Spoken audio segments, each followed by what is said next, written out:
Okay, this is Moshe coming to you from Israel in the Galilee. It's the 10th of May, it's a Shabbat. It's about 8:09 in the morning, and we're going to hit 97 degrees again today.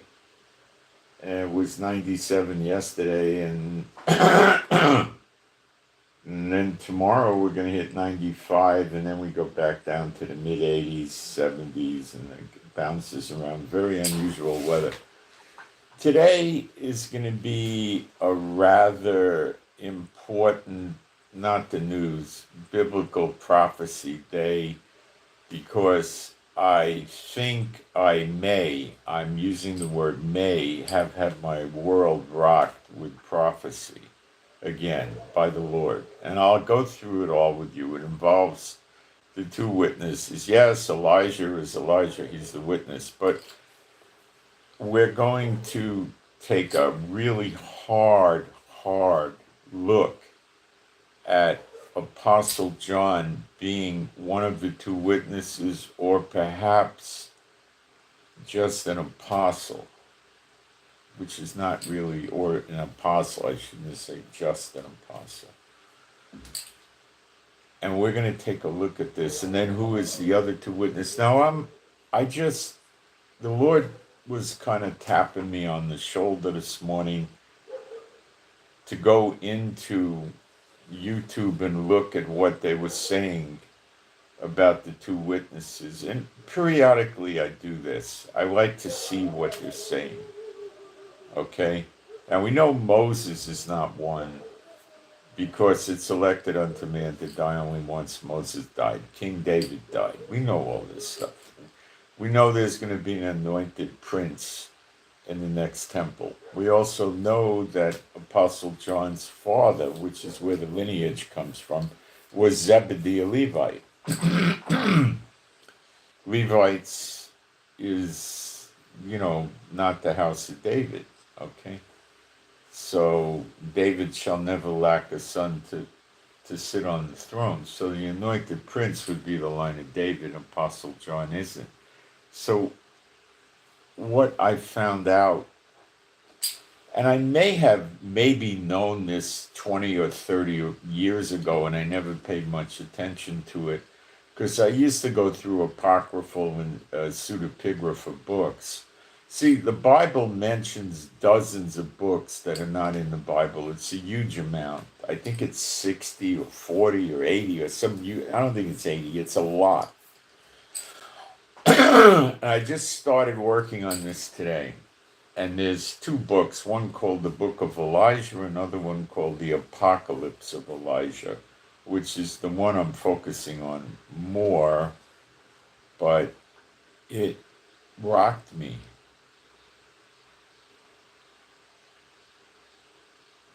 It did. It talks about a king of peace written many centuries ago for the future. A king of peace. Who is that today? Come on. Who? Who's the president for peace? Who's the one talking peace? Who? Trump. Who's now turning against Israel. And we're going to break that down. We're going to go through the news and the wars and all that. But I found that I think it was I'm really new with these two books. So I've got to go back through them. It's not an easy process. They don't read easy. There's no click on Strong's number and see what the word really means. I've got to dig deep. But I went through them, and it rocked me. And if that's right, Trump's going to demolish Egypt. Is that hard to believe today? No. Why? Trump is talking about setting up food distribution through some American company in Gaza. Yeah, I mean, this is very, very real. Okay. 60 locations, I think, and basically they're going to run the Gazans out of the north, which is where Hamas seems to be located. And in other parts of Gaza, they're going to distribute food to them.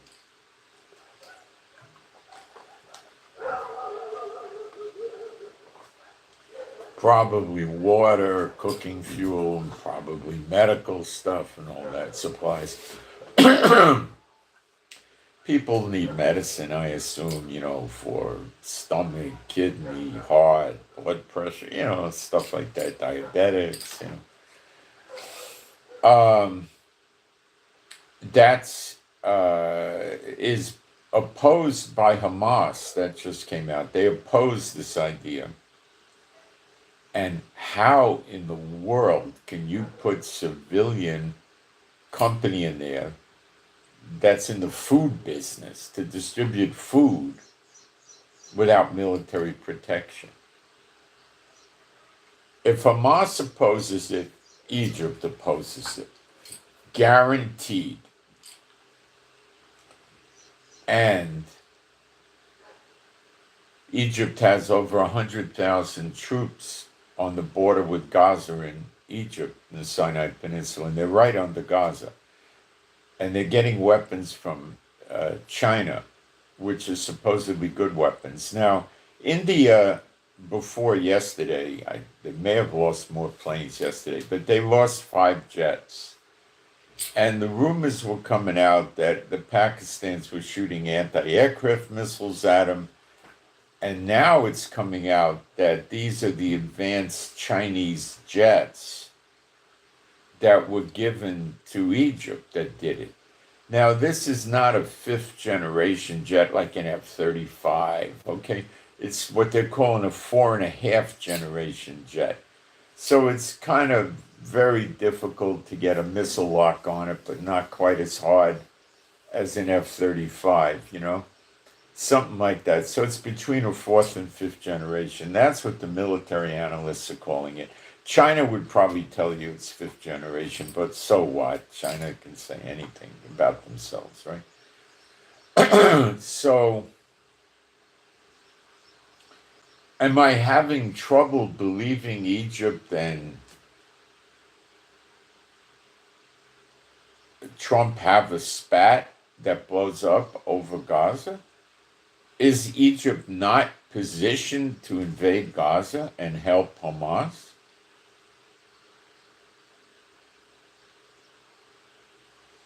Could there be other circumstances that bolden Egypt, like America, the tour of Trump next week to Qatar, Saudi Arabia, and the UAE is finished, and he starts fighting with Iran? And then Egypt says, he's stretched thin, and then they go. With the help and support of China. Maybe China gives him another 15 or 20 or 30 jets and 200 or 300 anti-aircraft missiles. So who knows what, right? You see, that hit me in the head like a baseball bat.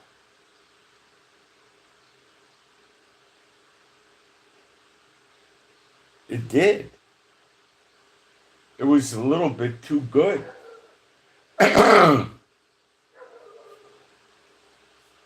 So there's other things that I picked up in these books that we're going to dissect. But let me start with some praise, and then I'll check the live stream, and we'll go from there. There is no God like Jehovah. There is no God like Jehovah. There is no God like Jehovah.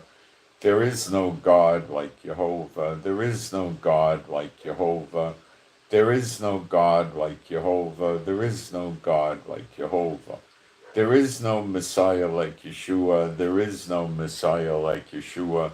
There is no Messiah like Yeshua. There is no Messiah like Yeshua. There is no Messiah like Yeshua. There is no Messiah like Yeshua. There is no Messiah like Yeshua. let me go jump into the live stream and put my posts up and make sure we got a live stream, make sure I got moderators and all of these things that need to happen. Okay.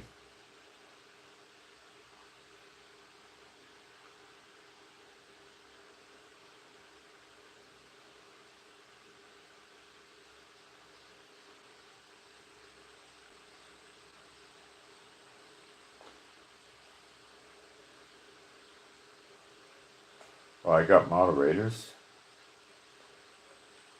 but I'm not hearing me talking. I don't know if something's wrong with the sound. Okay, it's what they're calling a 4.5 gen. No, this sounds fine.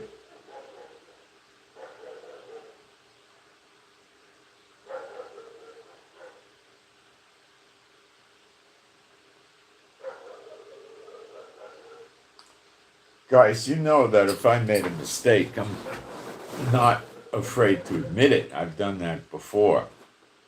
I'm not really ready today to say I made a mistake, but with the two witnesses, definitely Elijah, we don't have a problem there. But maybe I missed something and I may need to correct. And later on, I'm going to show you what possibly I did wrong. Maybe I didn't do anything wrong. I'm not sure, but let me just say I'm rethinking Apostle John as one of the two witnesses. Okay, but I'll deal with this later. We got to do the other stuff. Okay, let me get my posts up.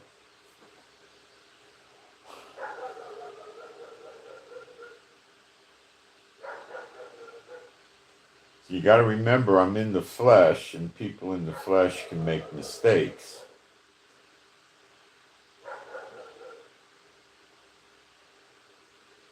If you made no mistakes, would you really be in the flesh? See my point? But I'm not sure I made a mistake yet, but we'll dissect it later.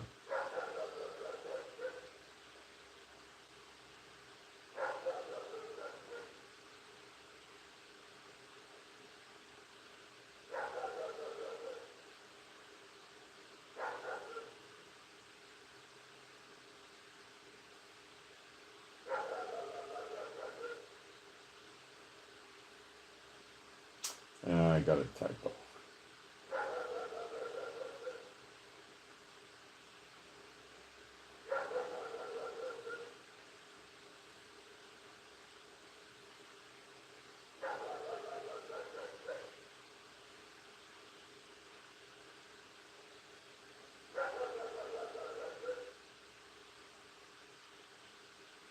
I'll have this finished very quickly.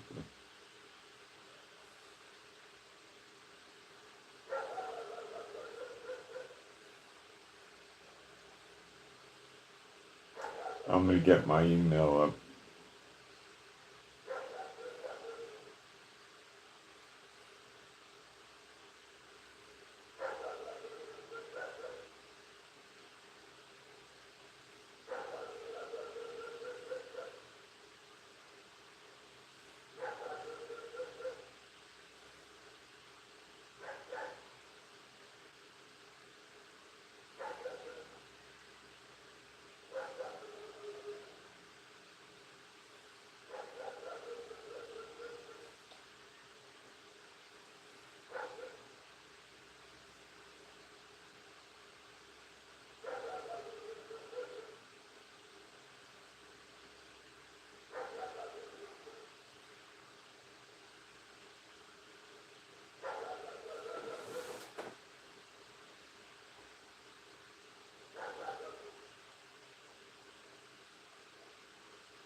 I got a typo in this thing again. Let me fix it.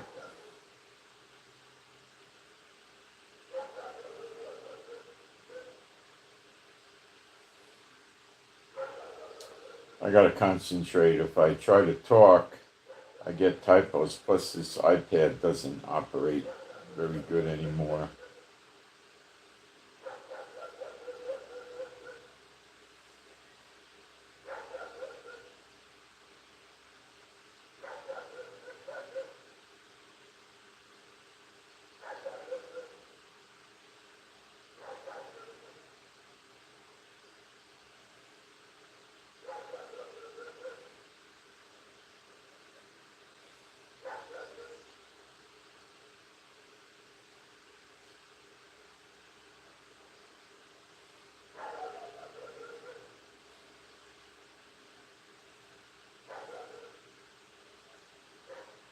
Got it.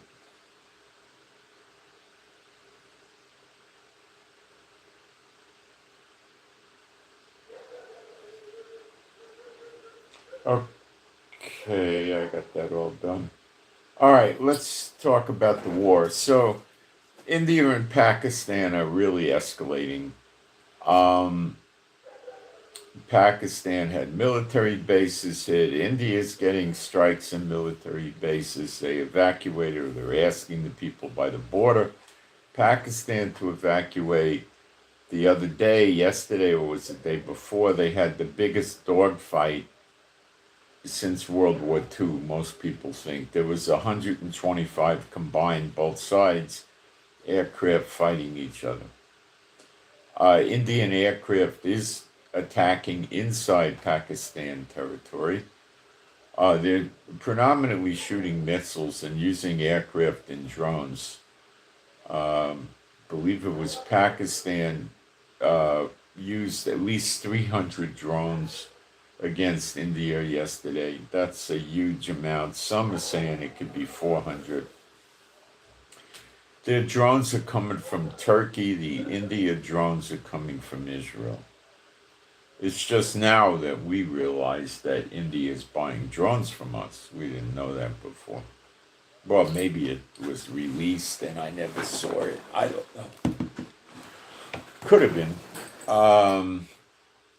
They're going at it, guys. It's not a game. See, what they're going to do before they put ground troops in is weaken the defenses of the other side by missile, artillery, probably mortars a little bit, and aircraft attacks with missiles, rockets, and bombs. And then comes the ground invasion. Okay?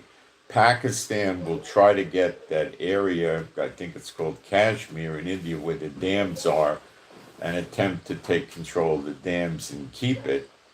And they may quit at that point because they've solved their water problem. India would not be able to cut their water off as easily. But India is also talking about diverting rivers and streams, which is a massive job. And it may cost India a lot of money, but India uses, what do they call it, rupees, and they just can mint all they want or print all the rupees they want, like America. So there's no problem with money. They can just do it, you know. The ground invasion is what would be following. China has no intentions whatsoever of not backing Pakistan. To the contrary, they're already backing them. They're going to back them with military advisors, probably already a bunch there, helping them with the jets, doing maintenance on the jets, helping them with the Chinese missiles, maintenance on missile launches, things like this. I'm sure they're already there. What about fighting troops on the ground? I don't think China wants that.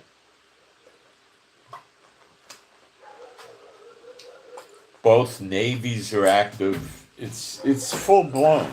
Hang on a minute, I'll be right back. It's full blown, guys. There's not much to talk about.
The big question is, will Trump get involved in this war, of course, on the side of India? And the answer is yes. And why? Why? Because he sees India as a replacement to China if things fall apart with China. He was just saying, oh, he's thinking of reducing the tariffs from 154% on Chinese goods down to 80%. Well, you think China sees a difference between 80 and 154%? Yeah, it's a difference, but come on, it's still very, very bad.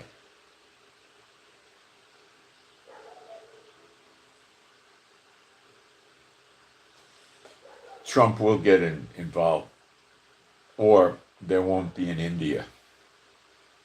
And then he's got no replacement for China for cheap goods.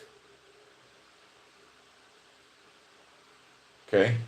Trump's in a snare, Jeremiah 50:24. You must understand the snare is put there by Jehovah, and he ain't never getting out of it. And I know a lot of you are going to sit there and say, MAGA, Trump, America first. You could say all you want. You want to put it up in the chat, go put it up in the chat. But you're going to be crying soon because you're not on the side of Jehovah. You're on the side of Trump, and Trump ain't Jehovah. Trump's opposed to God. So the war in India and Pakistan, I don't see why I should sit here and give you all the blow-by-blows. This city was attacked, this military base. India closed 20-something of their airports. How's that? They hit a Pakistan airport already. And I saw a video, lots of explosions at the airport. It was like multiple missiles or drones or bombs or boom, boom, boom, boom, boom. Could have been secondary explosions, but that would wreck the place too. And I'm telling you, the ground invasion is on the way. It's just going to take time as they attack each other's defenses using drones, aircraft, artillery, Navy ships, and stuff like that, and try to weaken openings in the other side so they can come in on the ground and grab land and push the other side further back from their border to make missile attacks less and less because of the increased range. The missiles have to travel, more warning time from the radar, and also cuts out artillery. Artillery generally can go 25 miles. And that's about it. Now they have rocket-propelled shells, and people have built artillery pieces with very, very long barrels, but typically 25 miles is about it. Okay? And then you reduce the amount of missiles they could use if you push the enemy back 25 miles. There's less missiles that can be used. Okay? Rocket pods don't go that far and so forth. You get a little bit more warning time when the enemy planes cross in. You could try to shoot the enemy planes down over the other guy's country, the other side's country. You could try to shoot the missiles down over the other side's country. Then you don't have to worry about the shrapnel landing in your own country, stuff like this. So, it's on, okay? Now, that being said, is it possible that they strike a deal? Of course. But like I keep telling you, in these end times, we don't see ceasefires working out. And truce and treaties, they don't work out, okay? So I wouldn't be looking for it to happen. You may see a temporary thing, okay? Now, it's end times, all the unexpected events will occur, but the way it looks now is it's on. And you better believe it's going to draw many countries in. It's not going to be such a lightweight little thing. Okay?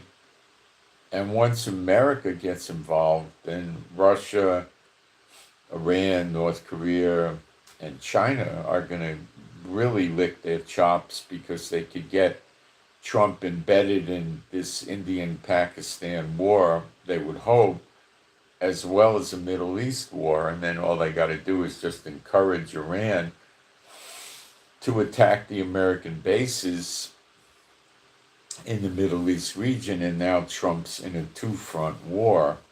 Well, it's not a two-front war, it's a double war. He's in one war and then another war, and that really will weaken the defenses of America. So Trump said that the Iranian-Pakistan war is not any of his business, okay?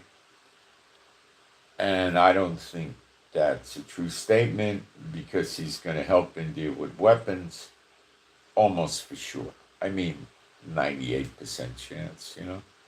So then this is going to drag other countries in, okay?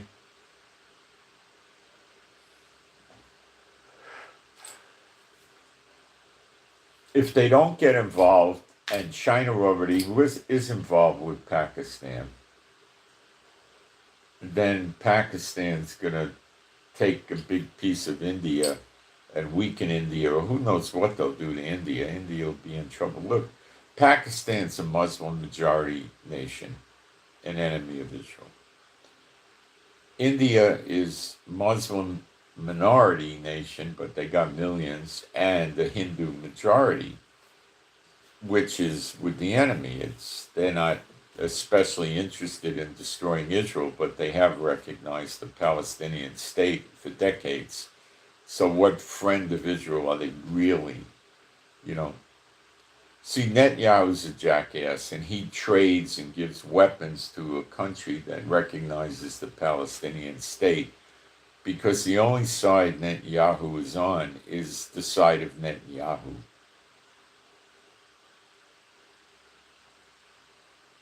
He's not very concerned about Israel, more concerned about himself, which is likely causing the rift between him and Trump. But what has Trump done? Hegseth was supposed to come to the Middle East. They canceled the trip. That's giving Netanyahu the cold shoulder. We're hearing rumors from people in the Israeli government going to the media that Trump and Netanyahu aren't talking anymore. Their communication, they're just angry at each other. Netanyahu was trying to get Trump to attack Iran, and Trump's afraid to attack Iran because he doesn't know how to attack Iran in the conventional way of just hitting the nuke facilities and maybe the missile cities. See, when he was attacking the Houthis, he wasn't going around attacking, their infrastructure and destroying the country. He was trying to hit the Houthi targets. So he doesn't know how he's going to do that in Iran, because they're too fortified in the ground. You're not going to get anywhere. You're just going to be bombing. And then Iran's going to turn around and hit the American military bases in the Middle East and oil refineries of other countries, and maybe try to hit Israel, attack his warships. And he was even afraid of the Houthis launching at his warships and move them out of range, and the Iranians would do a much more efficient job. Swarm attacks with drones and missiles coming off ships and everything. Trump's afraid. He doesn't want to do it. Netanyahu wants him to do it.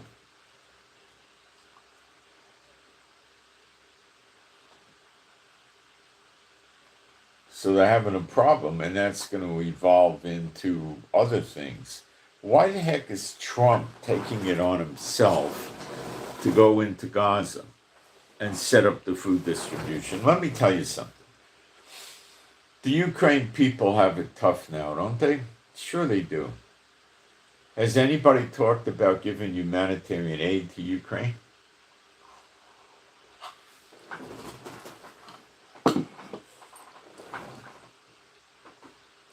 No. Name another country that they talk about giving humanitarian aid to and actually do it. I don't know a single one. The nations are trying to support the enemies of Israel, so they kill us again another day. Period. Trump's very worried about them. Why? He's mad at us. He doesn't like us, or he's getting direction from Satan to do it. Probably that. So he wants to go in there and give them food. Now, will the Hamas attack his people given the food? I don't know.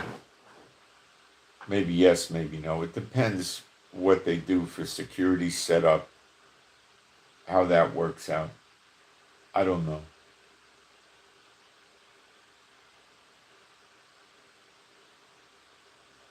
Very hard to tell.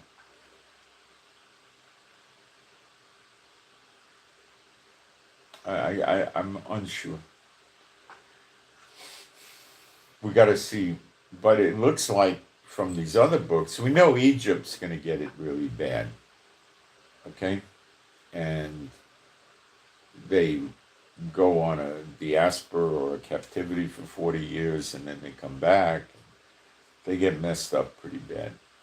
And it could be America doing it. Somebody's got to do it.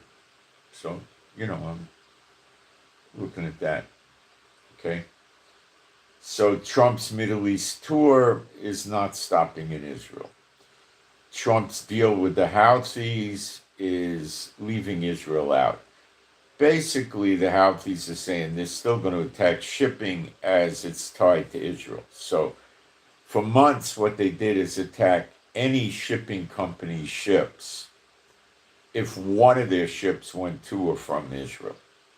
Did they say they were going to reverse out of that? No. So did Trump really stop the attacks on shipping? Maybe he stopped the attacks on American shipping. Maybe. And he did stop the attacks on the American warships by not bombing Yemen anymore. And he doesn't care if Yemen shoots missiles at Israel and drones. So tell me, why is America, if you think America's not turning on Israel, what is your reason? I can't see a reason. And it's going to get worse. It's in the prophecy. It's going to get worse. And now I'm going to say something that's going to be this. It's a good thing that this happens. America's no good for Israel. And no good for us. It just gets the people to not trust God and lean on America.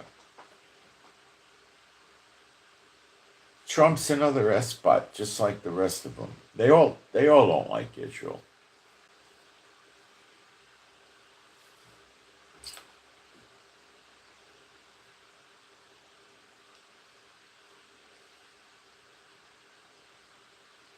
It'll get worse. It'll get worse. Will they get rid of Netanyahu and replace him with someone else who could make up to Trump? I doubt it'll happen, maybe, but, The only thing making Trump happy is Israel leaders that say, yes, sir, Mr. Trump, we'll do it right away. Just tell us what you want and we'll do it.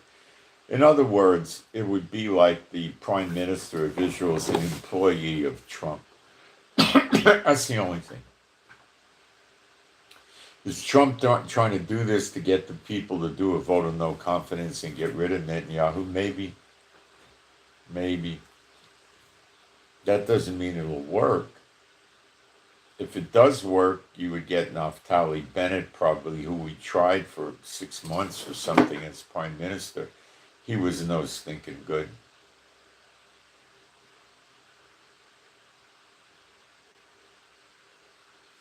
Beulah's too quiet, guys. I got to see what's going on. I have her on the harness. I hope she didn't get out.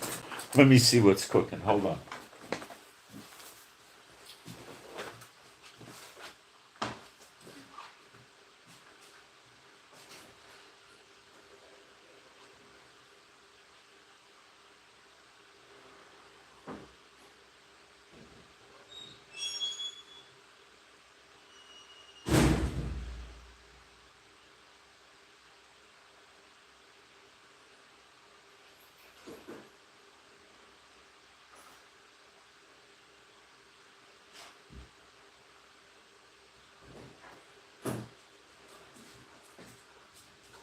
Come on, Julie. She's okay. Come on.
She's fine. She was waiting at the door to come in. She didn't like being out there. It's too hot now. So she's fine. Okay, sorry about that. I'm a one-man show.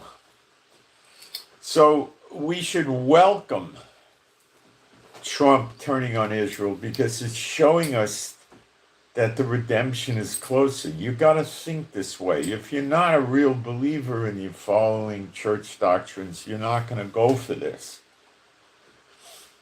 But it's a good thing, okay? I'm not telling you should pray for it, but it's a good thing, It's a real good thing. So, does Netanyahu want Trump to do the food distribution in Gaza? I don't know. What it's going to lead to is military, I think, military with the food distribution. Trump's going to slam a ceasefire into Gaza and use American troops to enforce it, and then Israel won't do anything about it, and it's going to cause more and more trouble. And then Egypt could definitely get into the fight with Trump because Hamas will shoot at the American troops for occupying Gaza. They will return fire because that's the way Trump is. And they will be fighting in there, and then Egypt will try to help them. And then the Houthis will turn on America again and the whole 9 yards, okay? Which takes me back to that books on Elijah where there's talking about the King of Peace. Well, we know who that is. Is Putin the King of Peace? Is Xi Jinping the King of Peace? Is Macron? No, it's Trump, the President of Peace. The word president didn't exist in the Bible. They didn't have democracies, okay? So that's what rocked me about this book.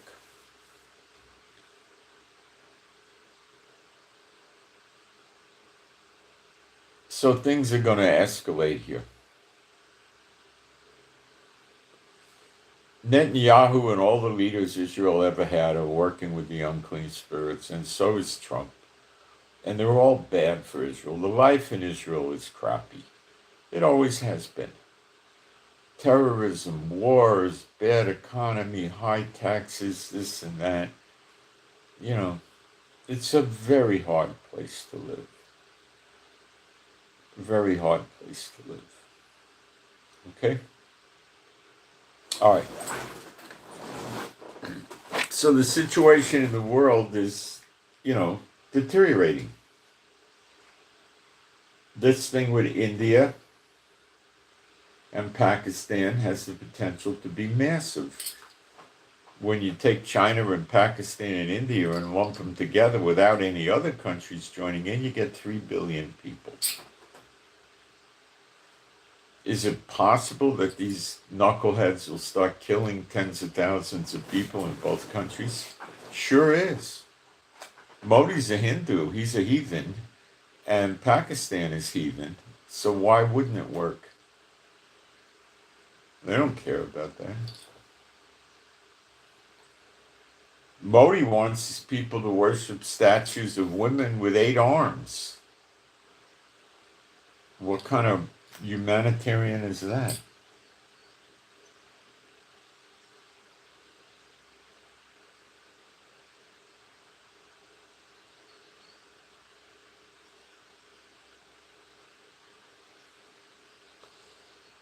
If you want to believe that God gave America the power to control the weather, which is his power, you can believe that, but I believe the Bible. I don't believe they can control the weather, nor the earthquakes.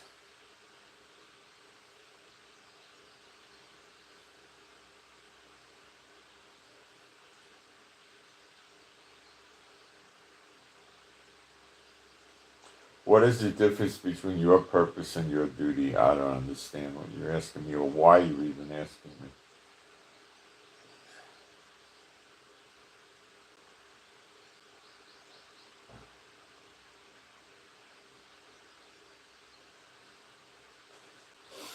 The USA wants to stay out of the India-Pakistan war, but they won't. They're not going to let China use Pakistan as a proxy to knock over India. It would give China way too much power.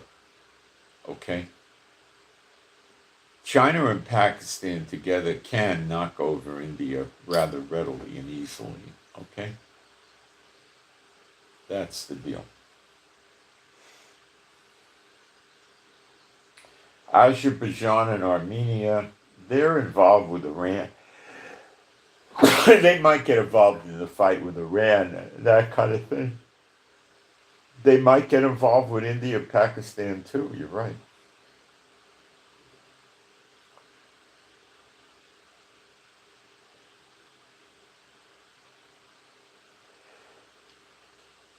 India is a very big country, guys. They have a lot of airports. It's geographically large and population large.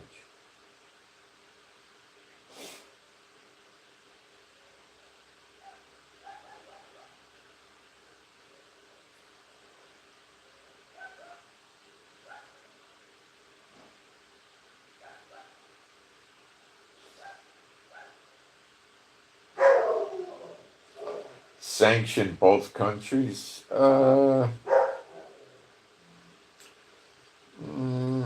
don't think they're going to do that. Because the sanctions are usually when they're doing something against the United States. And Pakistan and India are not doing anything against the United States, either one or together, no.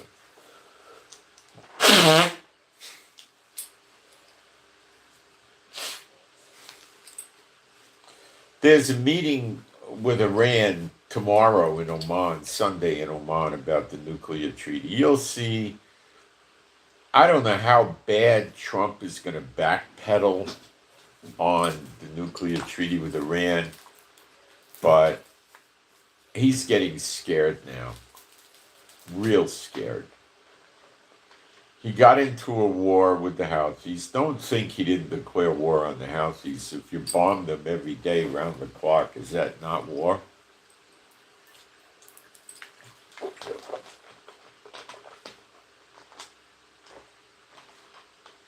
And then he backed out of it. Iran's 10 times worse of an enemy than the Houthis. Yeah. He's going to back out of this thing with Iran if he can, but I don't know if he can.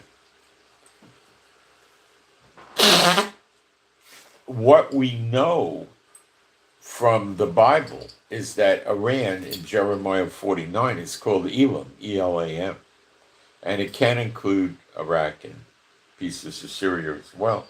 And it gets destroyed very badly by her enemies, plural. It doesn't mean it's America. It may be other countries that do it. Okay? Israel could be one of them, but it's multi-nation attack.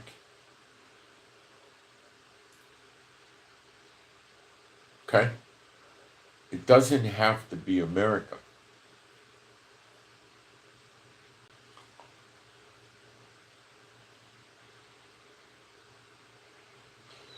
Maybe Iran shoots at American bases in other countries and their oil refineries, and they all get mad and gang up and work with Israel or something to go in. The other thing Trump did to turn against Israel is now it's coming out that this deal with Saudi Arabia, they want to go nuclear apparently, and Trump is maybe intending to help them, but he's removed any conditions about how Saudi Arabia treats Israel. So he's not interested in Saudi Arabia having to do an Abrahamic Accords with Israel. Look, the Abrahamic Accords is just a cock and bull story. It's garbage. It means nothing. These Muslim majority countries will break a truce with Israel in a heartbeat. We've seen it so many times. It means nothing. It's stupid, actually, and I'm quite sad that the Israelis value it. It's just idiotic. You know, what advantage would it be? Our jets could fly over Saudi Arabia and save some time going overseas. Yeah, whoopee-doo. What are any other advantages I could think of? Not a one. Not a one. Nothing. I just don't see it.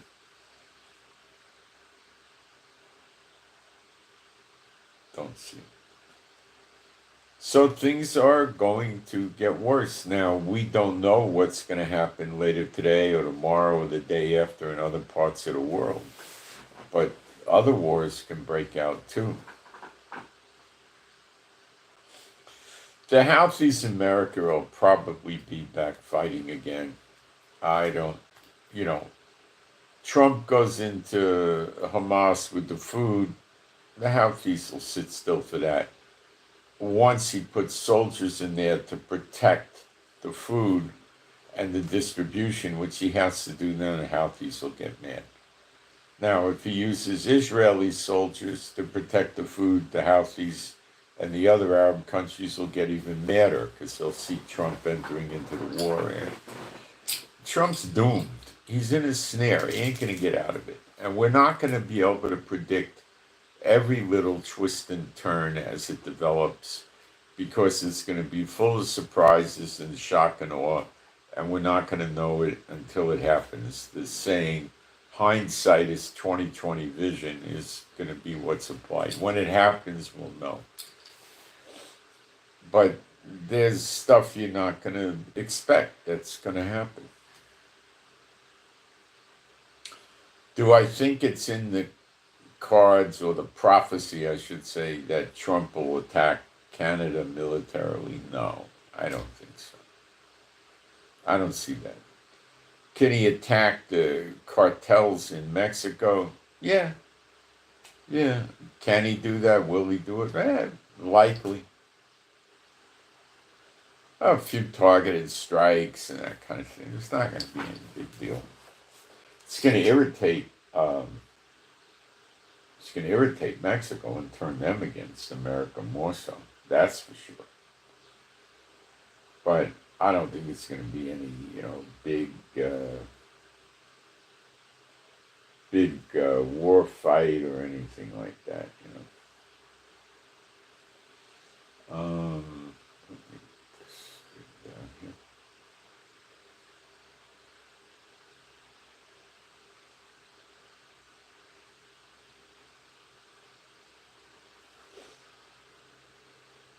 Okay.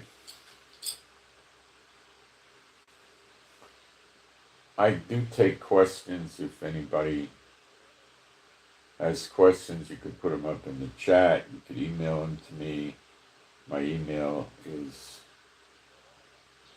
at the top of the chat. Near the top, you can send them in. I do check email.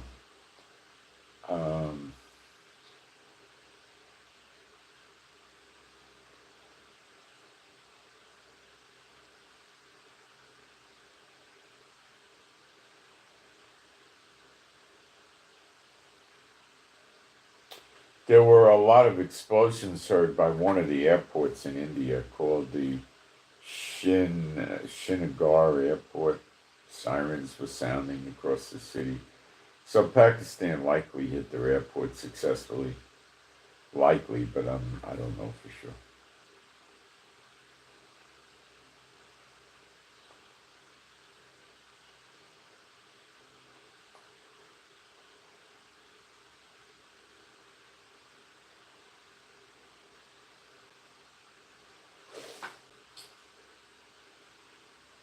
The ambassador to Israel from America, Huckabee, who's a churchianity liar, says that there's no reason why America needs to consult Israel over the ceasefire between America and the Houthis. See, so Trump's steering him away from Israel too.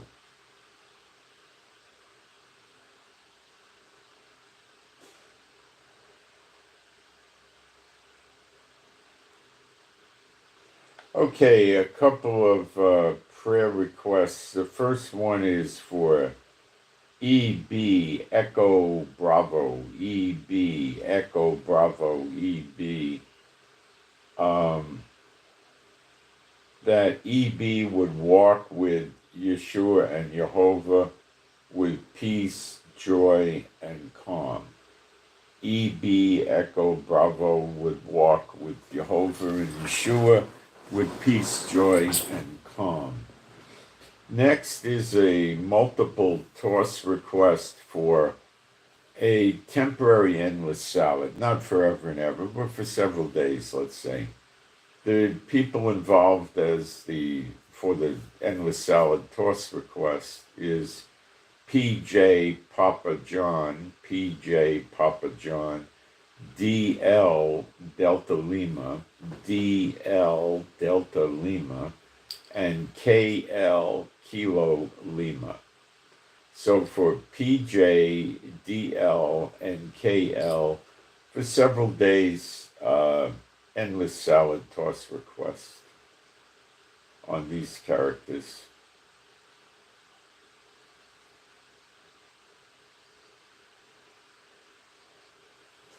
Okay.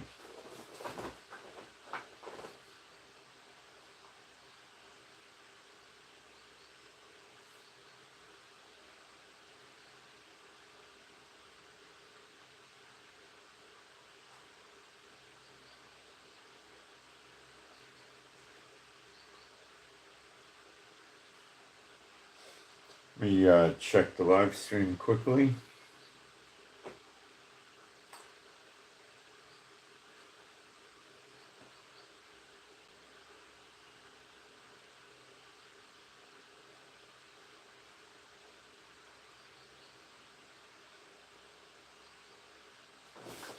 Yeah, I don't care about the Pope. I don't pay much attention to that. They elected a new Pope from America the first time they had an American Pope. Who cares? I'm not.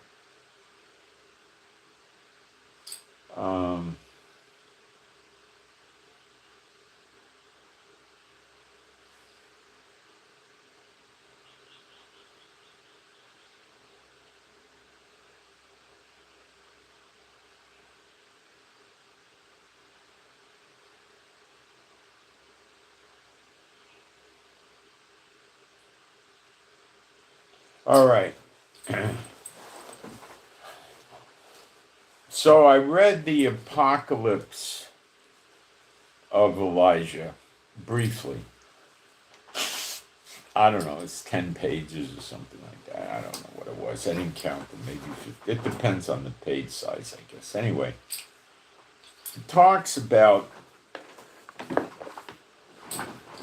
God sending Elijah and Enoch at the end. Enoch.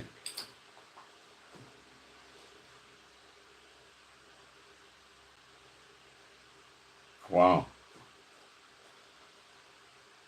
Now, there's a lot of people that say it's Enoch and Elijah because they both never died. Well, you'd have to add to that, they both got transfigured or transformed up to heaven without experiencing death, right? That we know it, as we know it. So Moses died. So Moses is off the candidate list for the two witnesses because it's elected unto man to die only once and then the judgment. But it says it's appointed unto man. So here's the problems that I'm trying to work through. Elected or appointed unto man means man is destined to die only once and then the judgment. So to get to the judgment, you got to die. Wouldn't you think?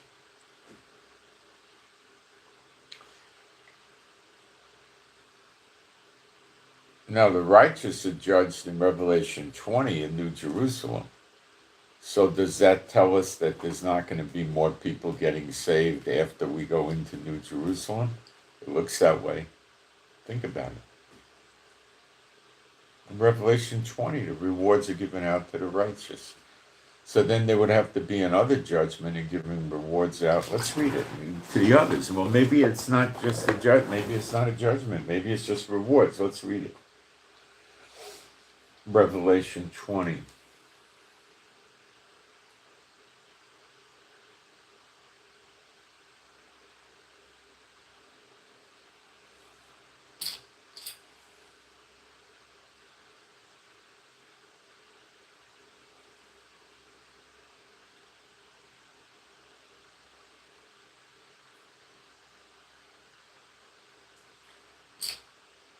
What the heck? This thing is malfunctioning. I don't know what to do anymore.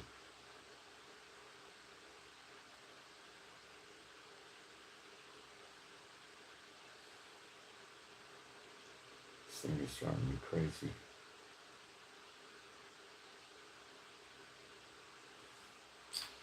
And I saw an angel come down from heaven, having the key of the bottomless pit and a great chain in his hand, and he laid hold on the dragon, that old serpent, which is the devil and Satan, and bound him 1,000 years, and cast him into the bottomless pit, and shut him up,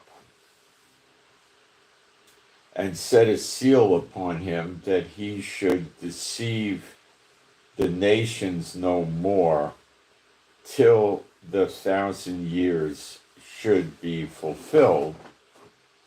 And after that he must be loosed a little season. And I saw thrones, and they sat upon them, and judgment was given unto them.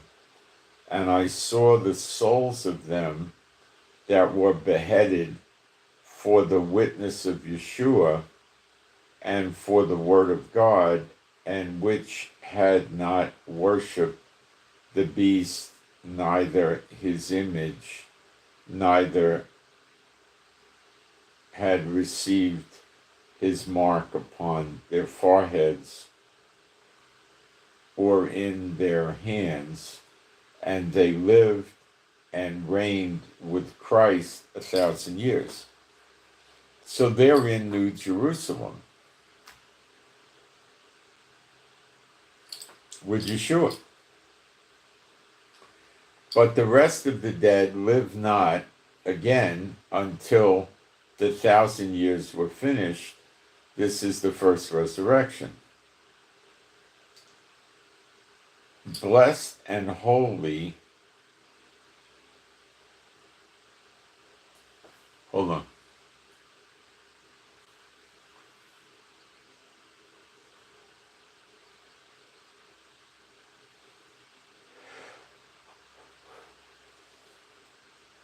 is he that hath part in the first resurrection.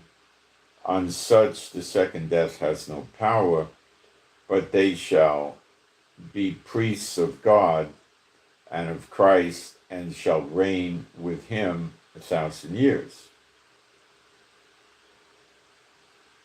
And when the 1,000 years are expired, so this is really not a judgment then.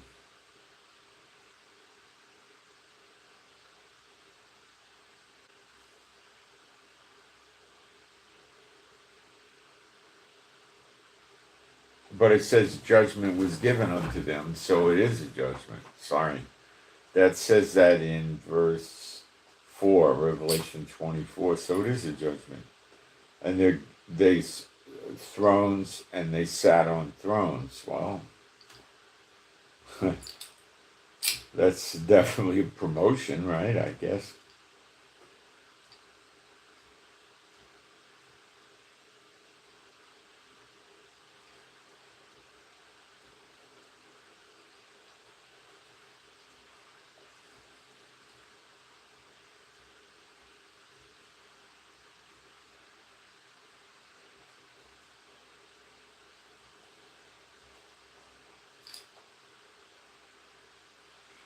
They lived and reigned with Christ. So it says the souls of them, but they're living and reigning with Christ. And this is in the Greek, so it's pretty hard for me to dig into what. Well, I could try to get the Hebrew word. Let me see.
The souls of them. What in the world does it mean by that?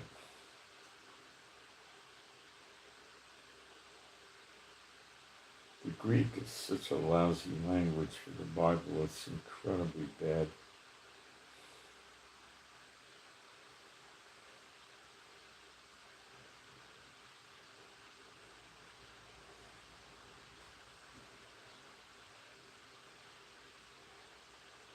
It's the real meaning of the word is breath.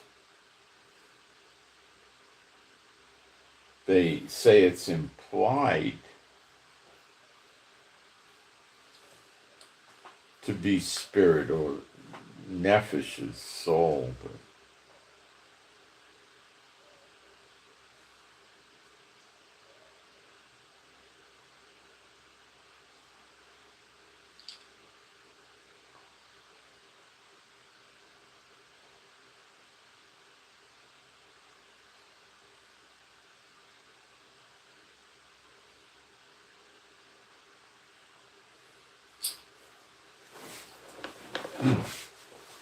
so yeah, it's they're screwing around with the meaning here.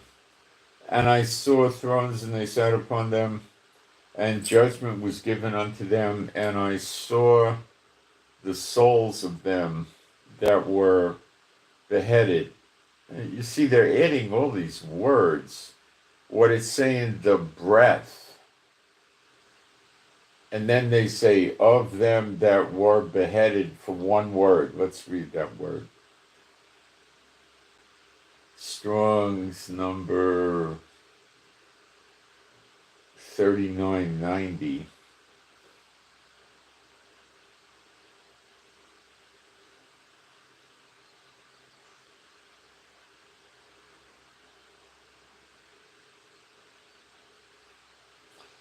means acts. So it's saying,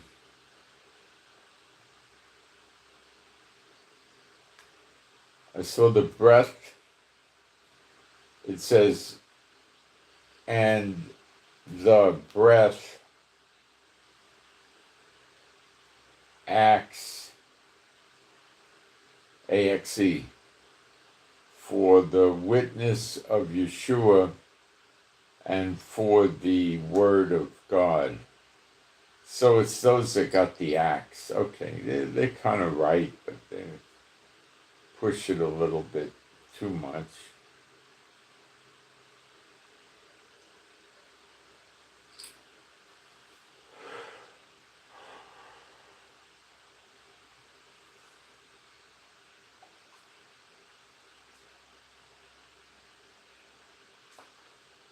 The breath acts, witness of Yeshua. Okay, these are the martyrs from the Gog and Magog days in the future.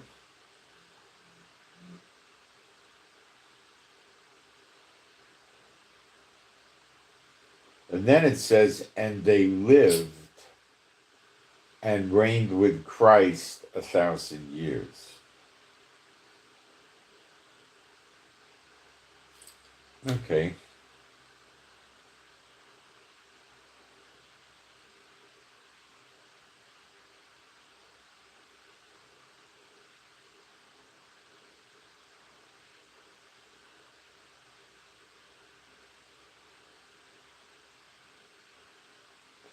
So they lived and reigned. So this could mean a resurrection.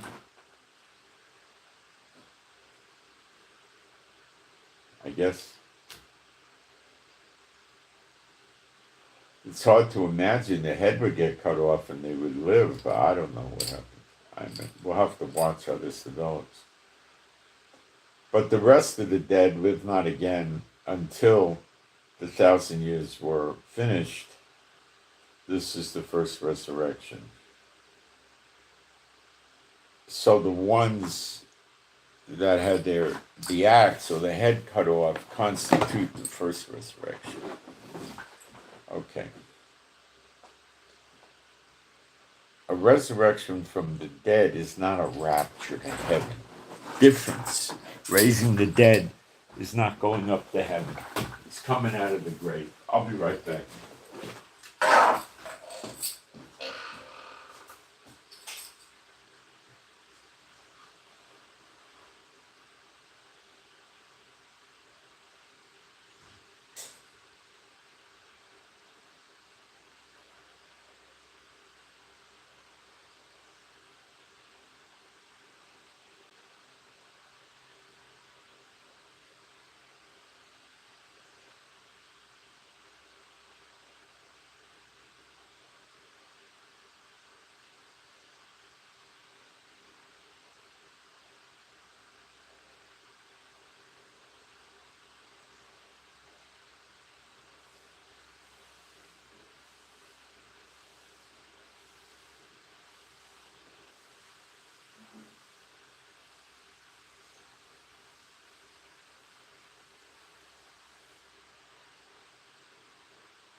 All right.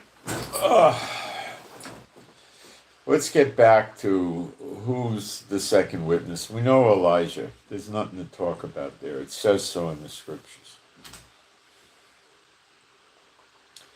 In one of these books, I think it was the book of Elijah, what it said is Elijah will have a son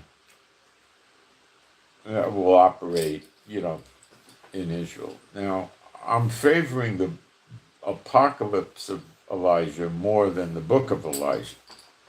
There's two of them that I know about. Uh, we don't ever read of Elijah getting married in the book of Kings. We don't read anything about a son or a wife or anything like that anywhere. He was living with a widow woman. So what are we going to say? He laid up with a widow woman? There's nothing like that happened. They were both godly. I don't think anything like that happened. They were not married. He could have married her. Is that what the book implies? Let's check the Hebrew. I don't know. I never checked this before. I don't think so. Let's take a look. Let me find the right verse. You never know with these translation errors, guys. You always got to keep checking in the Old Testament, the Hebrew. Remember, the apostles and Yeshua preached only from the Old Testament. There was no New Testament. I don't think we should ignore the New Testament whatsoever, but the churches ignore the Old Testament by and large. But okay, let me get into this. Bible verse, Elijah and widow. I don't know the exact verse. 1 Kings 17:8, I think. Let's go there.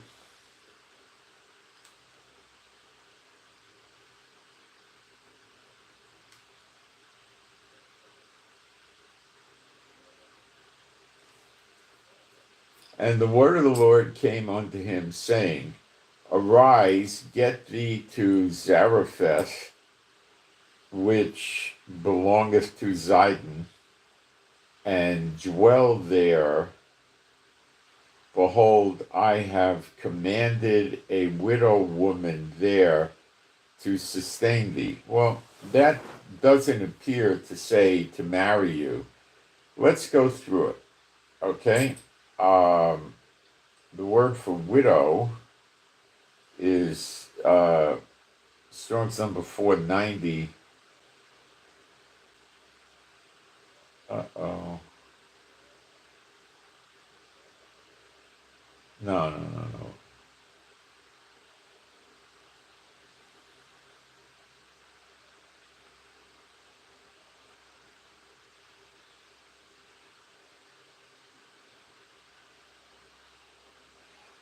Female widow. It's a widow. And then to make it clear, it also says woman. Yeesh. Yeah, well,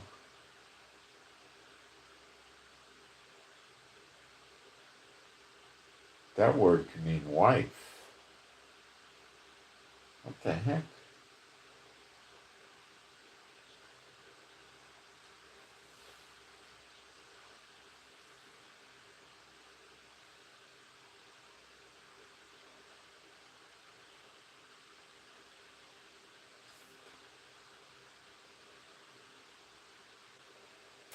Let me see if I could get more insight onto this.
I don't think it means that she was a widow. She was married to him. Um, she was commanded to sustain him. Doesn't make me think they were married.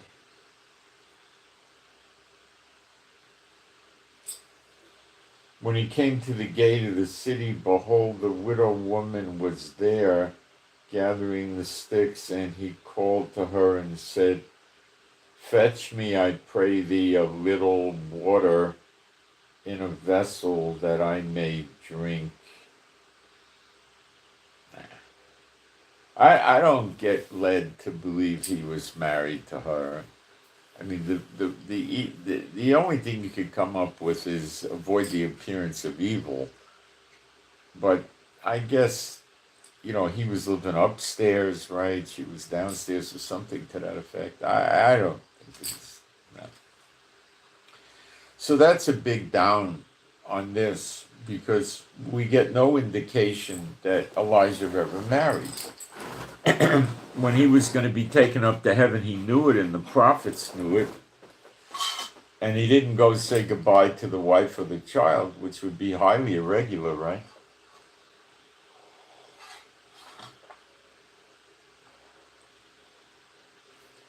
And then Jezebel would have went after the wife and the child when he was running away from Jezebel. So what about during the drought where the ravens, he went by a brook and the ravens gave him food? I mean, how do you deal with this?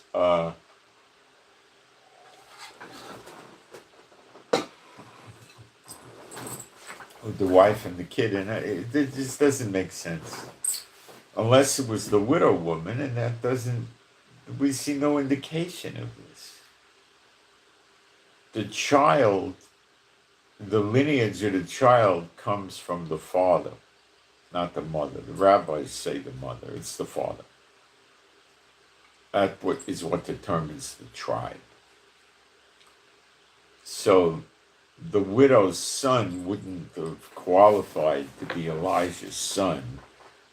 So they would have had to have another child with her, and we don't know how old she was. The child was small, not a grown man, and they married young back then, so maybe she was in her 30s or something. She could have been able to have kids, but we don't see anything like that. Where does it come from?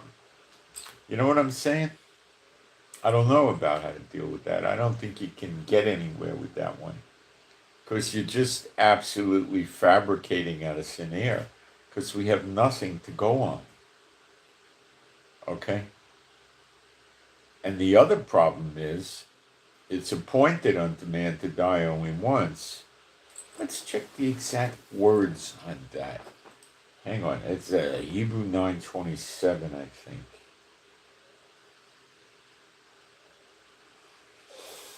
Let's check that a little more carefully. I hate working in the Greek, but so be it. And as it is appointed men once to die, but after this the judgment. So men are supposed to die once. So Enoch and Elijah never died. Well, then we got to deal with Melchizedek. How do we deal with that? His days are without number. I don't know how to deal with Melchizedek. Maybe, I don't know.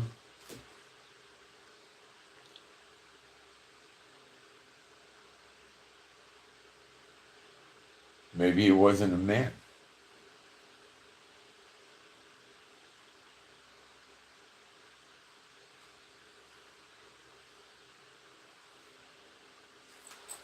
Let's read about Melchizedek a little carefully, more carefully.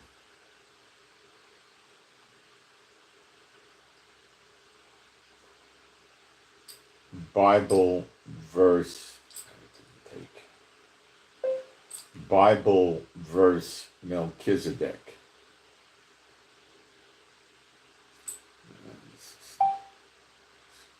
Try it again. Bible verse Melchizedek.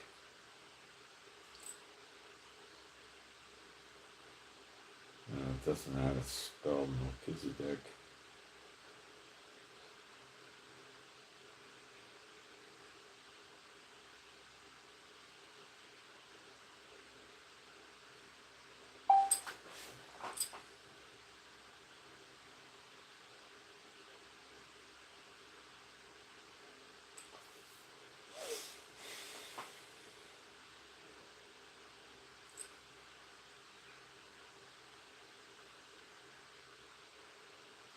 Genesis 14:18.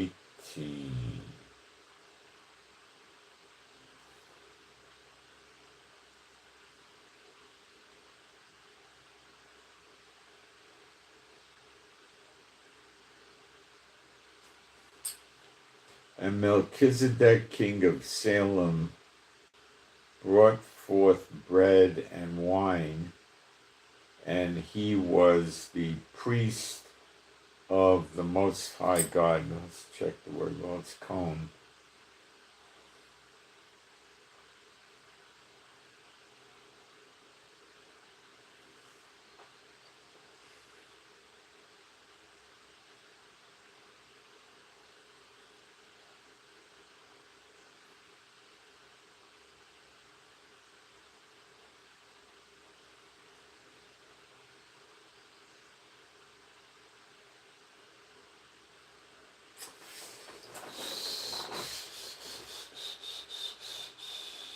I don't know. Let's keep looking. There's other passages.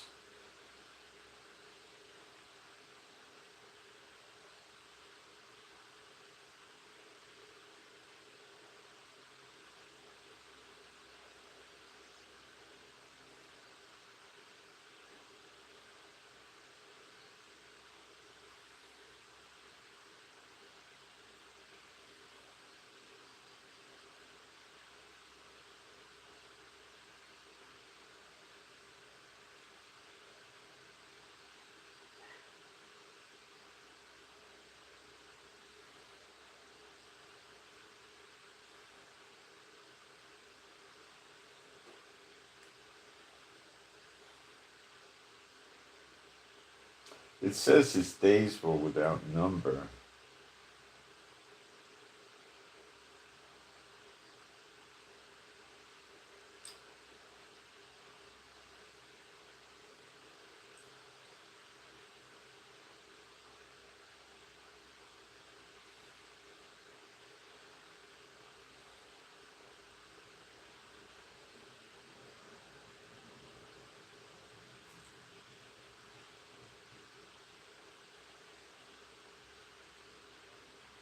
So Melchizedek was a priest and a king of Salem.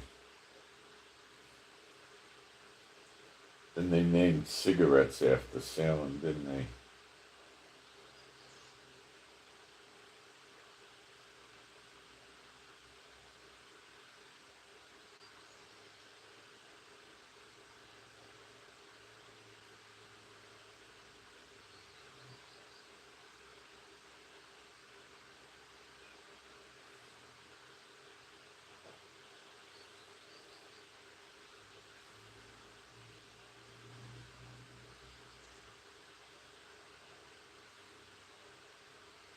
I'm digging here.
try another verse here. Bible verse, days without number.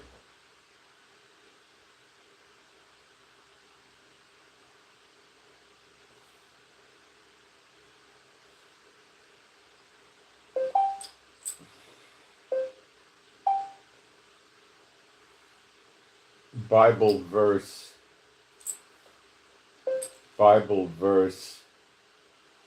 days without number.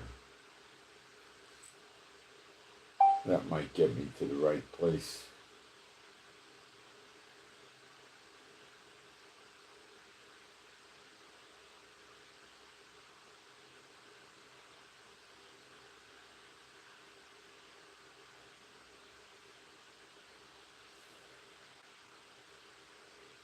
This isn't working right. Bible verse, days without number.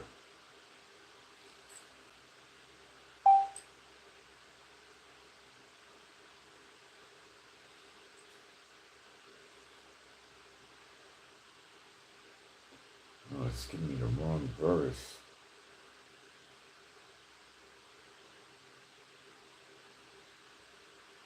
See, it says that Melchizedek's days are without number someplace.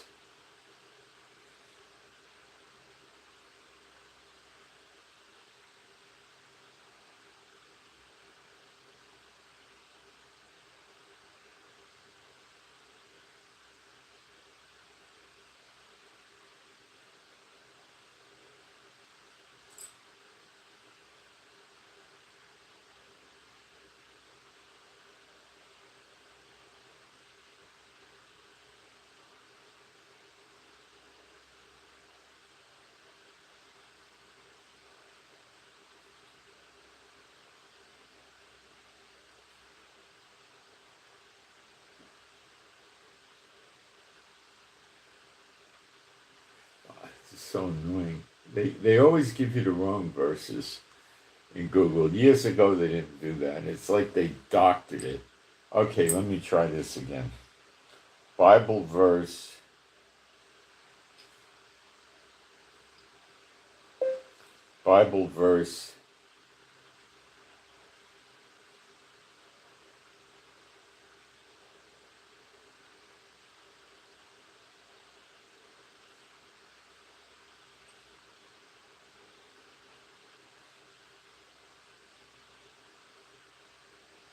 days without number. See if I get it now.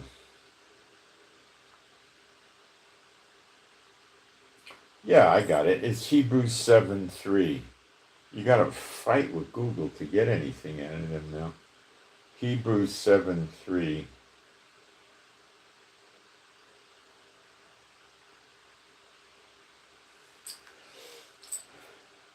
I think we need Hebrews 7:2. No, 1. Yeah, Hebrews 7:1. For this Melchizedek, king of Salem, priest of the Most High God, who met Abraham returning from slaughter of the kings and blessed him, to whom also Abraham gave a tenth part of all, first being by interpretation king of righteousness, and after that also king of Salem, which is king of peace. Ah, those idiots translated shalom as Salem. I'll bet.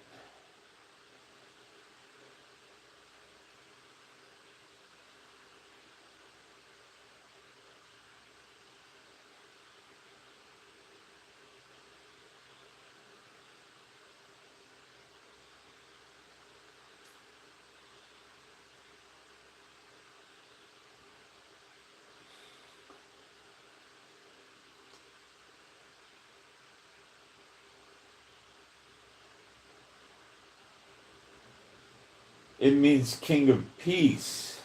It doesn't mean he was king of a town or a city called Salem.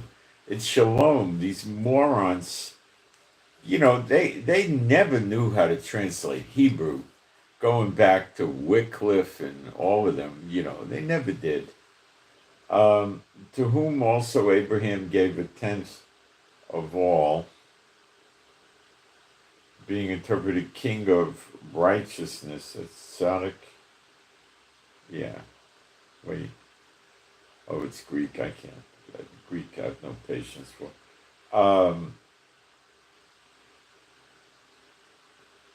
King of righteousness, and after that also king of peace.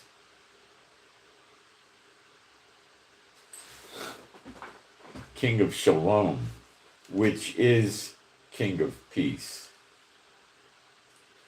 Without father, without mother, without descent. So this is not a regular person. He didn't have a father or a mother. Without descent, having neither beginning of days nor an end of life, but made like unto the Son of God, abideth a priest continually. Maybe he becomes the anointed prince. I don't know. I have no scripture for that. I just a thought I had. I don't know why I got that thought. But yeah, he's not an earthly being, so we don't have to concern ourselves with Melchizedek not dying. So that brings us to Enoch and Elijah. And they both got taken to heaven from life.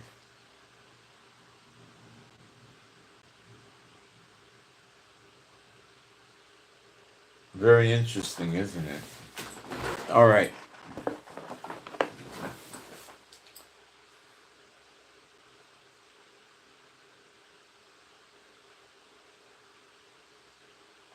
Let's dig deeper.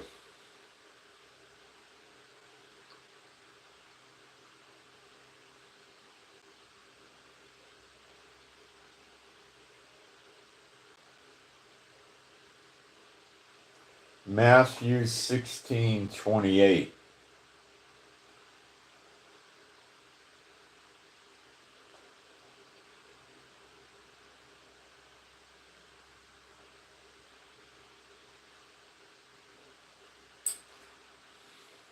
Verily I say unto you, there be some. Now, when I studied this previously, it's someone.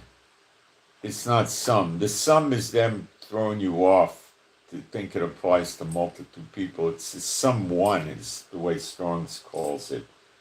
Let me get back to Strong's here.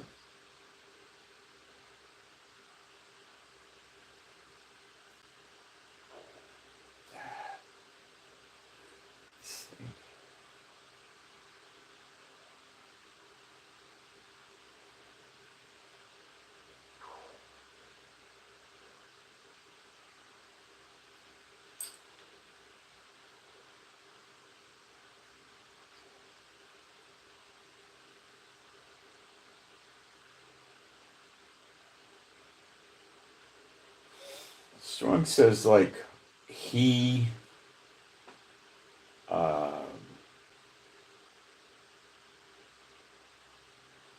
one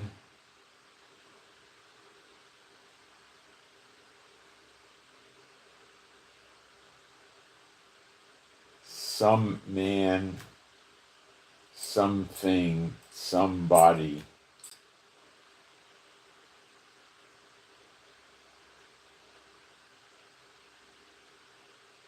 So it tends to be a strongly implication for a singular, not multiple people, okay?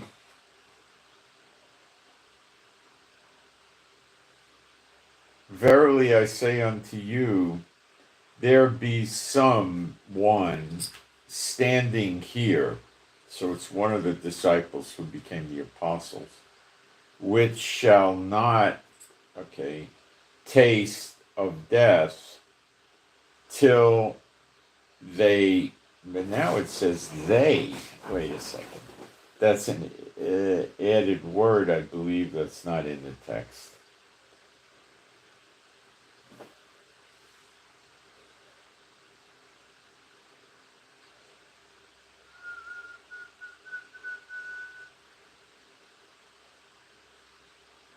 It just means see. The word they is not there. They were trying to add that word in to mess with you. Not taste of death till see the Son of Man, Yeshua, coming in his kingdom.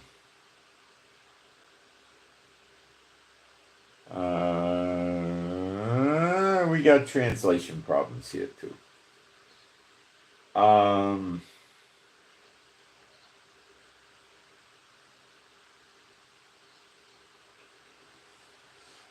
The word for coming here, they really played with this scripture.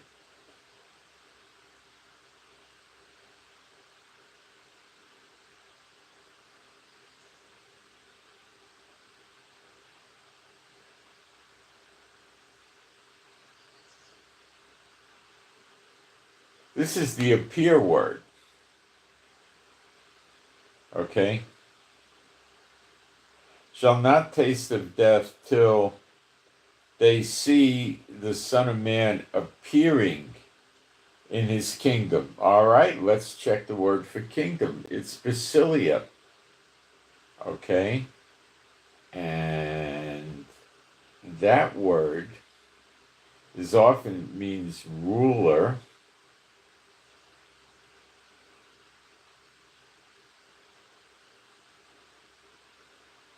It can mean royalty.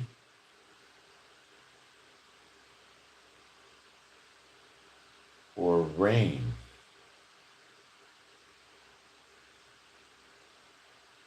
See, it's not a physical place. They're making you think it's New Jerusalem. That's not what this is saying. Royal power, kingship. Not to be confused with an actual kingdom, but rather the right or authority to rule over a kingdom. You see, that's there. This is not New Jerusalem. Boy, did they rewrote the Bible, these bums. It was the Catholic Church that did the English translations.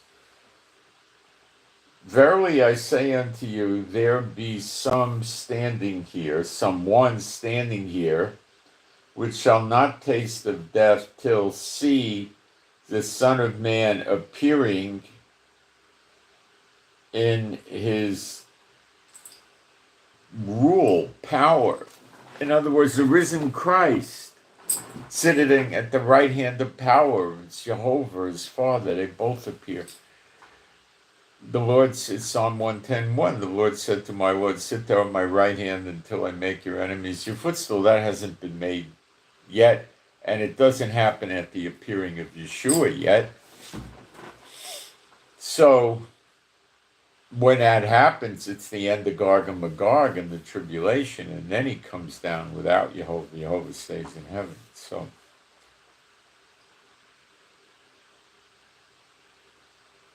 that doesn't really help us as to whether or not it's Apostle John or Enoch, but it sure was nice to uncover what a messed up translation they did. It's not messed up, it's Antichrist.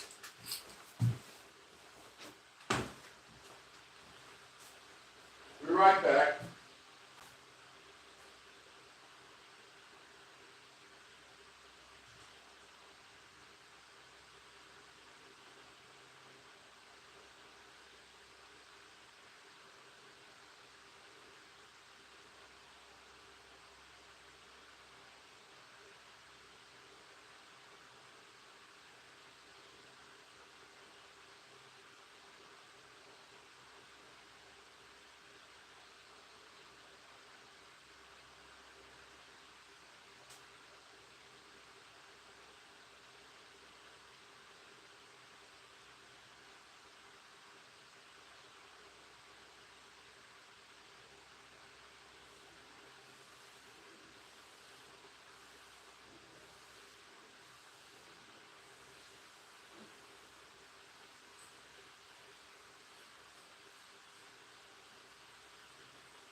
Yeah, I always had trouble with that scripture because when the two witnesses rise, it's before Yeshua returns with New Jerusalem. He comes after that. After they rise, there's a big earthquake, and then the elect, the ones that are supposed to turn to God, turns to God, and then Yeshua comes, you know. And they wouldn't see New Jerusalem coming down. They'd be up in heaven before.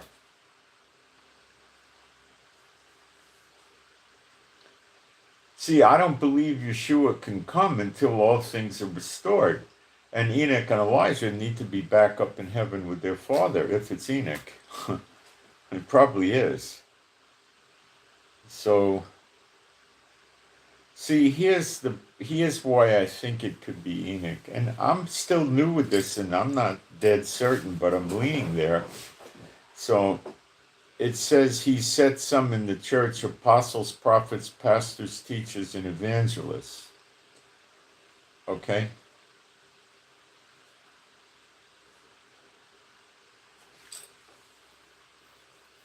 If we had no apostles, that would be problematic, wouldn't it?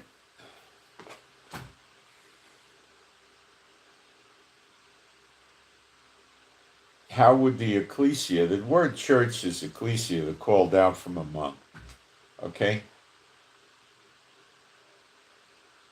So we really need an apostle. The prophets, yeah, the two witnesses.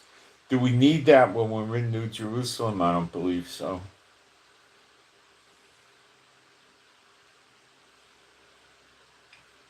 Because you have Yeshua, who's like everything, And maybe the apostles are in New Jerusalem too. I don't know. I don't know. I really don't know. Maybe they're not. Maybe they are. But it's a thought. But anyway, I don't think so. But Apostle John is different than the regular apostles. Well, maybe not. Maybe. Well, let me back up. The two witnesses are sons of God, anointed sons.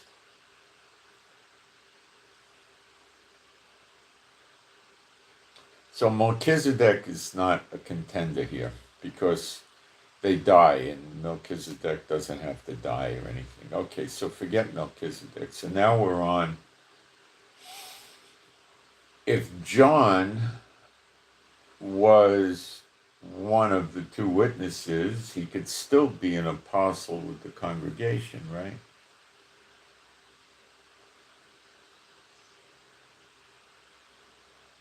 So that doesn't take us very far.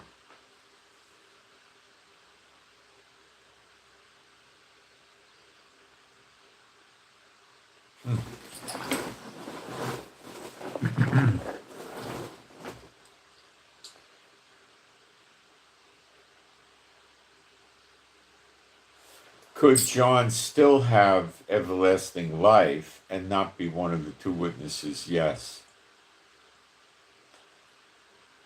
The two witnesses are coming down from heaven, and John is here for almost 2,000 years, or roughly 2,000 years, right? Everlasting life could do that.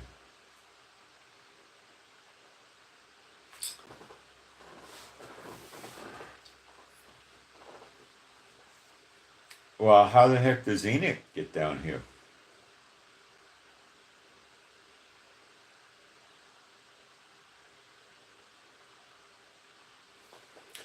He would have to be born of a man and a woman so he could die, or at least one of them, like Yeshua. But Yeshua was the only begotten, so that means he's the only son begotten with the Holy Spirit and a woman. That never happens again. It's a one-off event, you could say. So that's not what's going to happen with the next witness. The next witness would be like born of a man and a woman. So the only explanation for that would be that if it is Enoch, he was born of a man and a woman.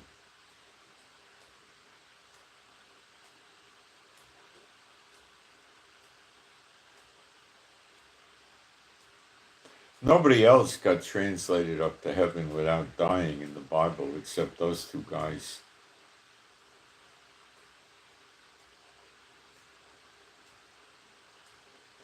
And I do not think Apostle John could be the anointed prince in the temple because he's Zebedee. He's coming from a Levi lineage from the father. That would make him not from the house of David. You see, the priesthood shifted away from Aaron's lineage, which is in Levi. It shifted to Judah, David's lineage, which Yeshua was from.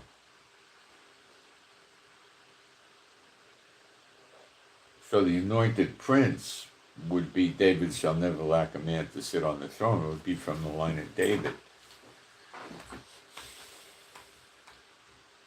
So Apostle John wouldn't be that. Who is the anointed prince? You got me, I don't know.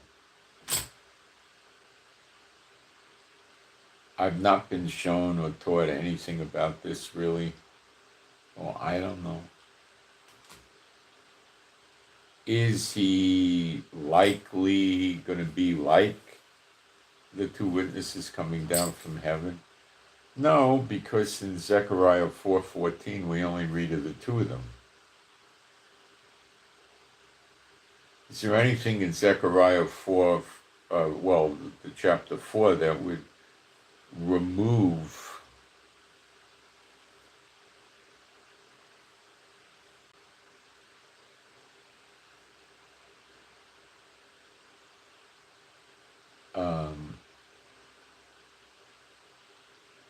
Elijah or Enoch or, no, I don't think so.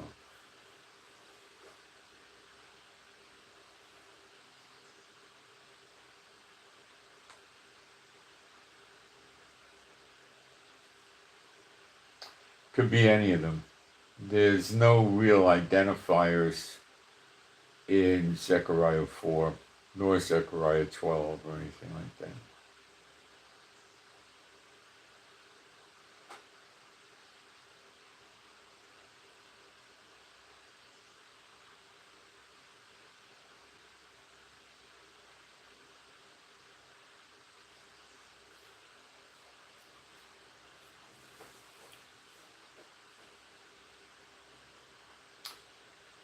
The case for Enoch is he went to heaven like Elijah.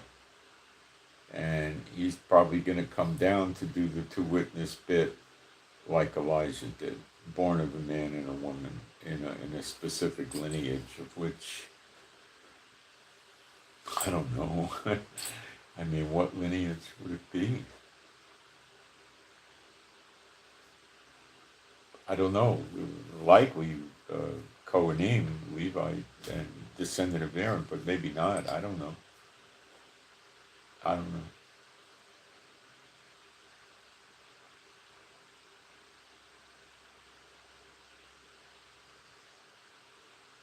Could he be born of the line of David in the flesh and then evolves into the anointed prince? No, because the anointed prince gets killed, I believe, before the two witnesses go, so I don't believe that. Wouldn't work. You got a big contradiction. I don't think we're going to solve who the anointed prince is. I think we just have to pray for that. But it may just, so it could be somebody from the line of David that got an anointing, but it could simply be that. It doesn't necessarily mean that that person comes down from heaven or anything like that. You understand? It could be a lot more simpler than we understand it to be. It may not be that great big of a deal. Okay?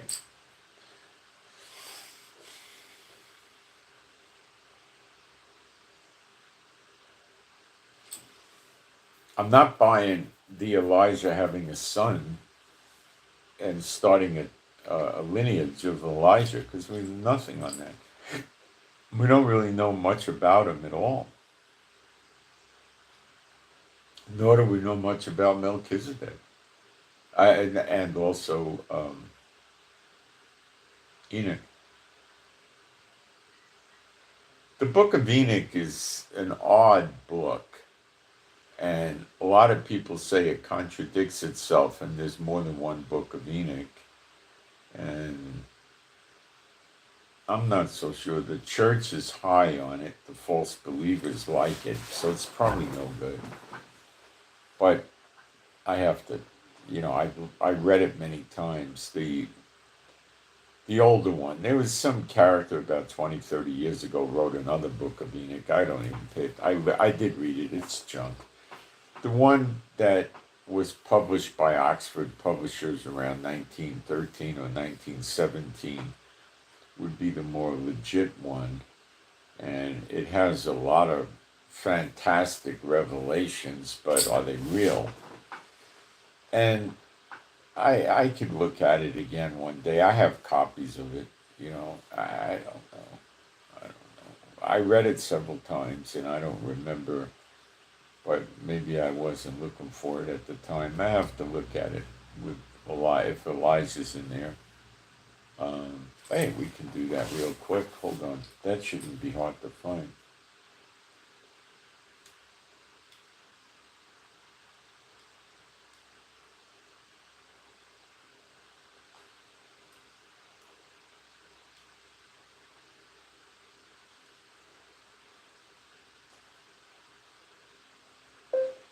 Book of Enoch, Elijah. See if it pops up.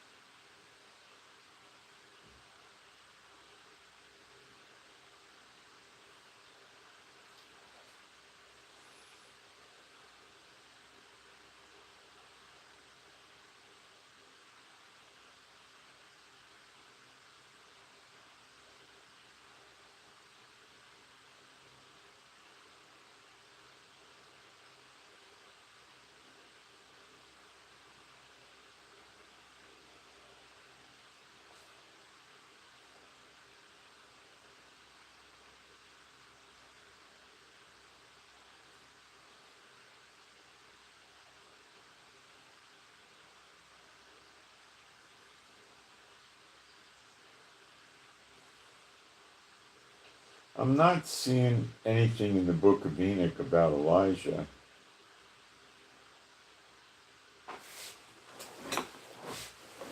Let's try a different search. Hold on. Book of Enoch verses mentioning Elijah. Let's see if we get a hit. No hit.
Nah, I don't think it's in there. I'm not getting any hits on it. Um,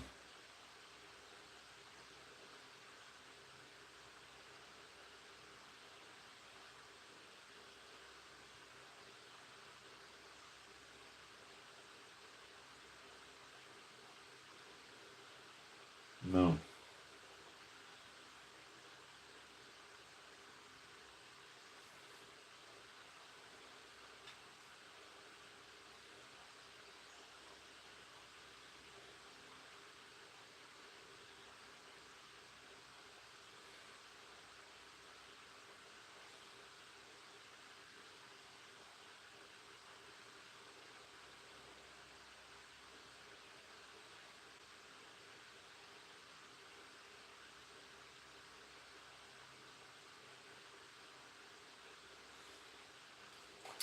I don't know. It could be Enoch. That's all I could tell you at this point. I think it very likely could be. I think I could make a case stronger for Enoch than I can for Apostle John. But Apostle John would still be here, but just not as one of the two witnesses. That was an approach I never thought of before. He said some in the church: apostles, prophets, pastors, teachers, and evangelists. See, prophets is a very special office, and the two witnesses are the two prophets. Okay, there is no so-called church since 70 AD to now, basically. Okay? And when it really starts, then we're going to need apostles, prophets. So we'll have a apostle anyway, which would meet the test, I would think.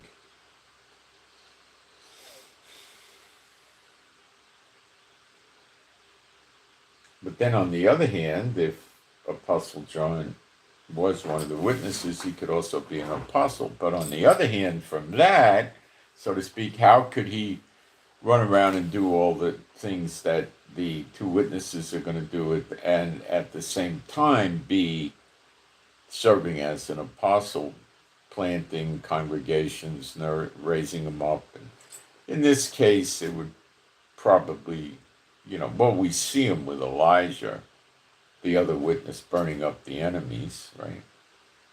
And so while the two witnesses are doing their thing, so to speak, Apostle John could be working on the congregations. The two witnesses are going to travel around the world. So if one of them was the anointed prince, that wouldn't work because there's no anointed prince in the temple to do the sacrifices and offerings. So that's a failed interpretation.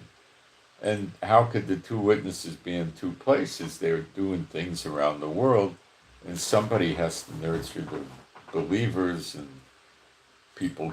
He's a Levite, so he could work with the Levites.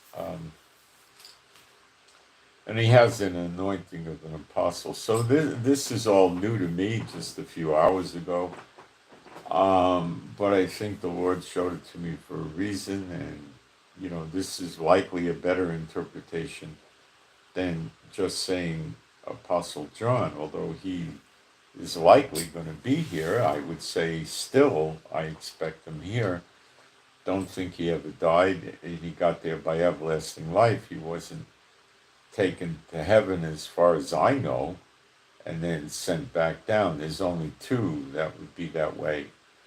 And I think it would be Enoch and Elijah, because they would be sons of God and predate or be before Apostle John.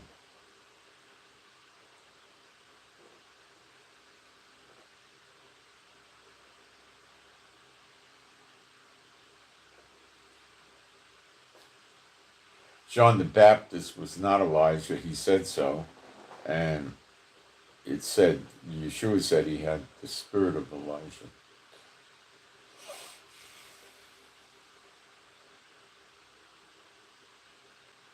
So I will continue working on this, and I will try pursuing these books of Elijah more and see if there's even any other extra books other than these two. And so one is called The Apocalypse of Elijah. The other one is called The Book of Elijah. The Apocalypse one seems to be more meaningful, but I was just basically flying through them this morning. I didn't go into it very deeply, but I will. So can you.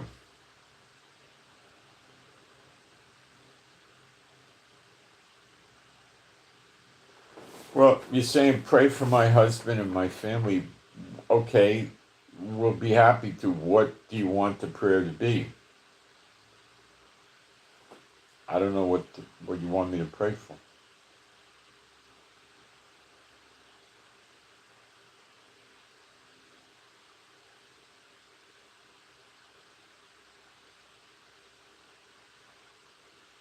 Someone said Jeremiah 2:32. That popped up, but it wasn't what I was looking for. We could read it though. Jeremiah 2.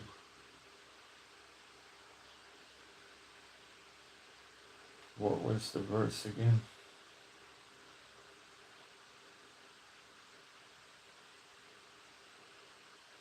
32.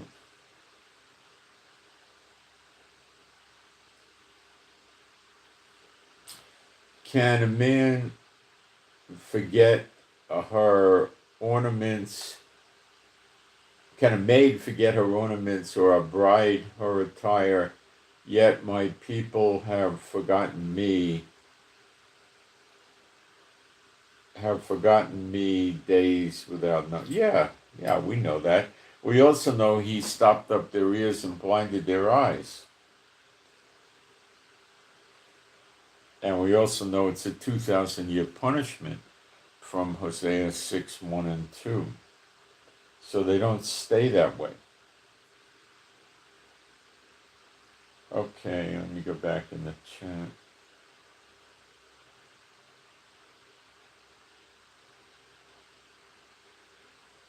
Ravens, correct. The ravens were feeding Elijah. Yeah, if that's what you mean.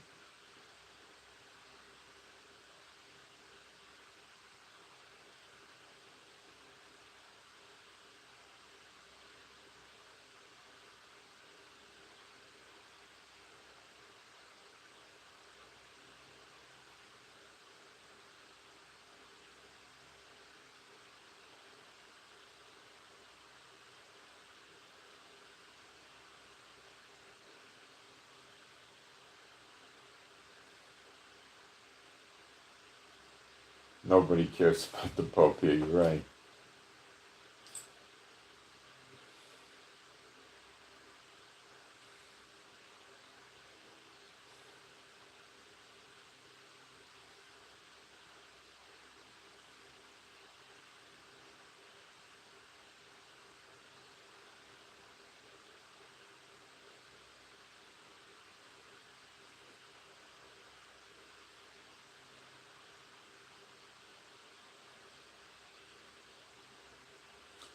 I read a lot of Josephus years and years ago.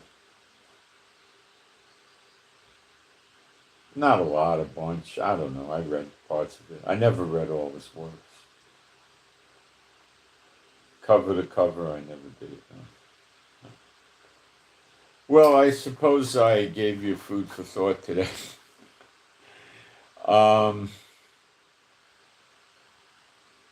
The fact that the Lord would have me focus on this makes me think that we're really getting closer to redemption. So I don't think I was wrong about Apostle John having everlasting life. I think I may have been wrong about him being one of the two witnesses. So forgive me if I made that mistake.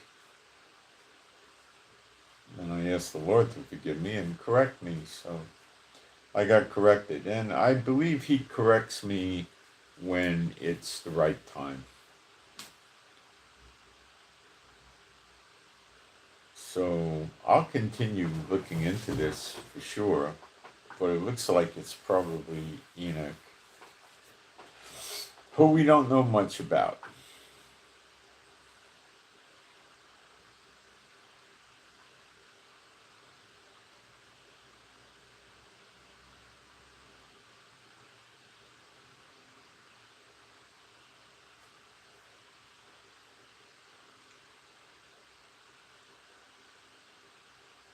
And we know it's not Moses because he died once already. So there you have it.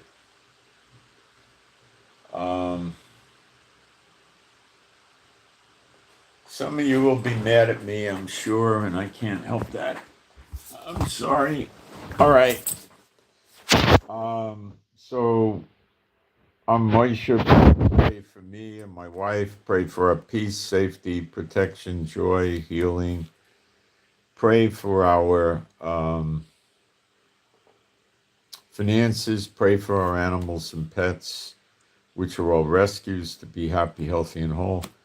Pray for better videos. Pray for God to give us more insights into prophecy and the end times and the scriptures. I asked you to do that the other day, and this popped up today. So keep praying for more revelations because we need them. And I'll pass them on. And pray for the peace of Jerusalem. I was shown things, well, I don't know, about 10 years ago when I first got back to Israel that I never discussed. I haven't discussed it with you, and I don't intend to because I just don't. I'm not led to. So what I saw would work still with Apostle John. It won't make sense to you because I never told you about it. But anyway, yeah, so we're getting there, okay? And it's really a good thing that we're seeing Trump turn against Israel because that means we're closer, and it has to happen. And these countries are going to keep making it look really bad for Israel and all that stuff. But for a believer, Israel's the safest place in the world. But it doesn't look that way in the flesh. Okay? So, on that note, I send my Shabbat Shalom to all those who love Yeshua HaMashiach, and I am out.